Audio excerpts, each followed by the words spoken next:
Admission घेता तुम्हाला तुम्ही कुठल्या विषयामध्ये टॅलेंट आहे, एखादा इतिहासमध्ये चांगला असतो, एखादा भूगोलमध्ये चांगला असतो, एखाद्याची मॅथ्सवर कमांड असते, एखाद्याची इंग्लिशवर कमांड असते, तर तुमचं स्वतःला अॅनालाइज करता आलं पाहिजे की मी कशामध्ये स्ट्रॉंग आहे किंवा माझे पॉईंट्स कुठले स्ट्रॉंग आहे, किंवा एखाद्याला सगळ्या सब्जेक्टमध्ये कुठल्याच आवड नसते, स्पोर्ट्समध्ये आवड असते, तो चांगल्या स्पोर्ट्समध्ये करिअर करू शकतो.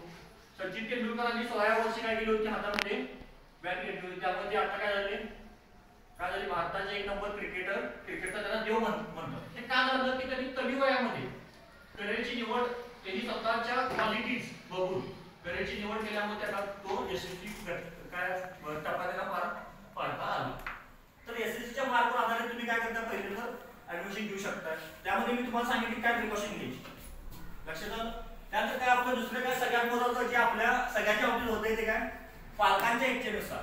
वडील म्हणतायत ना चला इंजिनिअरिंग करा तर इंजिनिअरिंग करा, वडील म्हणतायत ना शिक्षक व्हा तर शिक्षक व्हा, असं असते. तसं पण करू नका, तुमची इच्छा नाही. लक्षात आलं. आता नेक्स्ट ब्रँच आहे की ह्युमॅनिटीज. काय ह्युमॅनिटीज, त्यामध्ये तुम्ही सायकोलॉजी आली, त्यानंतर हॉटेल मॅनेजमेंट आज सगळ्यात रिसेंट ट्रेंड आहे. तुम्ही आता बघताय कोणतं रील्स बघत असते, 10वी मुलं जास्त, किंवा आता बरेच मुलं रील्स बघतात.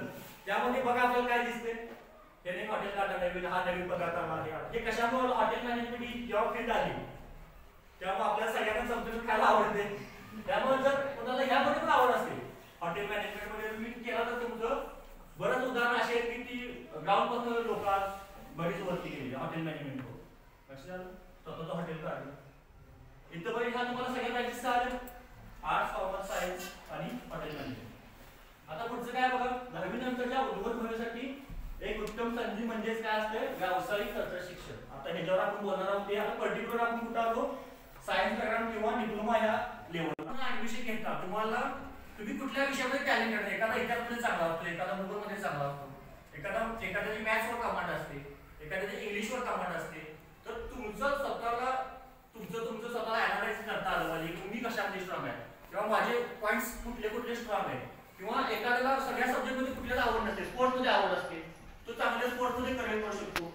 सचिन तेंडुलकरांनी 16व्या वर्षी काय केली होती, हातामध्ये बॅट घेतली होती, त्यामध्ये आता काय झाले भारताचे एक नंबर क्रिकेटचा त्याला देव म्हणतात. हे का झालं की त्यांनी कमी वयामध्ये करिअरची निवड, त्यांनी स्वतःच्या क्वालिटीज बघून करिअरची निवड केल्यामुळे त्याला तो यशस्वी काय टप्पा त्याला पार पाडता आला.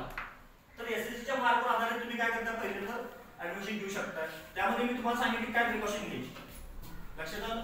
त्यानंतर काय आपलं दुसरं काय सगळ्यात महत्त्वाचं जे आपल्या सगळ्याच्या बाबतीत होतंय ते काय, पालकांच्या इच्छेनुसार. वडील म्हणतायत ना चला इंजिनिअरिंग करा तर इंजिनिअरिंग करा, वडील म्हणतायत ना शिक्षक व्हा तर शिक्षक व्हा, असं असते. तसं पण करू नका,